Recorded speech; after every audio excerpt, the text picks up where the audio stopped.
윤석열 국민의힘 대선 후보가 이재명 더불어민주당 대선 후보를 겨냥해 조국 사태가 어디 혼자 사과한다고 될 일이냐라고 따져 물었다. 이 후보가 이른바 조국의 강을 건너기 위해 과거 민주당이 조국 전 법무부 장관 관련 일에 대해 사과한 것을 직격한 말이다. 윤 후보는 3일 오전 자신의 페이스북에서 전날 이 후보가 조국 사태에 대해 사과하는 말을 듣고는 저는 그 말을 듣고 생각했다. 조국 사태가 어디 이재명 후보가 혼자 사과하고 넘어갈 일인가? 라며 조국 사태는 이재명 후보뿐만 아니라 문재인 대통령을 포함한 현 집권 세력 모두가 국민 앞에 사죄해야 할 일이라고 비판했다.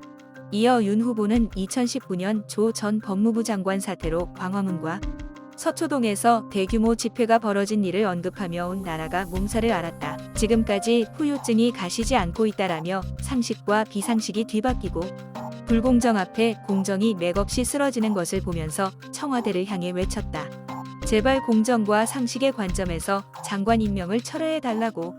하지만 대통령은 묵묵부답이었다라고 했다. 정권은 오히려 공권력을 사유화하고 검찰 죽이기를 강행하면서 끝내 국민의 기대를 저버렸다는 게 윤 후보의 비판 내용이다. 그러면서 윤 후보는 여당 대선 후보의 무미건조한 사과 한마디가 뜻하는 것은 분명하다라며 표를 얻기 위해서라면 일시적으로 고개를 숙여줄 수도 있다는 것일 것, 차라리 안 하니만 못한 사과라고 규정했다. 그는 잘못을 인정한다면 마땅히 책임이 있는 당사자가 고개 숙여 사과해야 한다라며 이 후보를 언급하고 그 당시 정권과 민주당의 행태가 잘못됐다고 생각하나?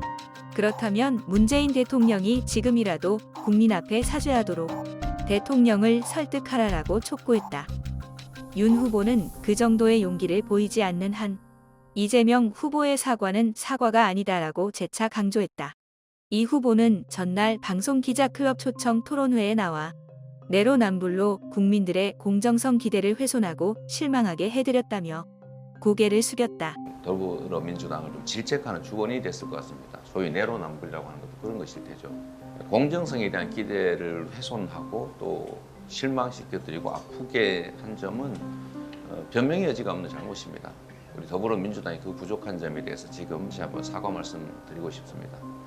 금태섭 전 더불어민주당 의원이 이재명 더불어민주당 대선 후보가 2일 조국 전 법무부 장관과 관련해 사과한 것에 대해 조국 수호에 앞장섰다가 지금 이재명 캠프에서 활약하고 있는 김남국, 김용민 의원님의 견해를 듣고 싶다고 밝혔다. 금 전 의원은 이날 페이스북을 통해 그분들도 반성하거나 혹은 그렇지 않더라도 이재명 후보가 그분들을 설득하려는 모습이라도 보인다면 진심이라고 믿을 수 있다. 그렇지 않다면 한쪽에서는 반성한다고 하고 다른 한쪽에서는 강성 지지자들 입맛에 맞는 얘기를 하는 등 때리고 배 만지는 행태와 전혀 다를 게 없다고 했다. 금 전 의원은 해시태그를 활용해 경선 막판에 조국 옹호 발언을 했던 이낙연 후보도 거론하기도 했다. 김남국, 김용민 의원은 이른바 조국 수호에 앞장섰던 더불어민주당 초선 의원이다. 현재는 두 사람 모두 이재명 캠프에서 뛰고 있다.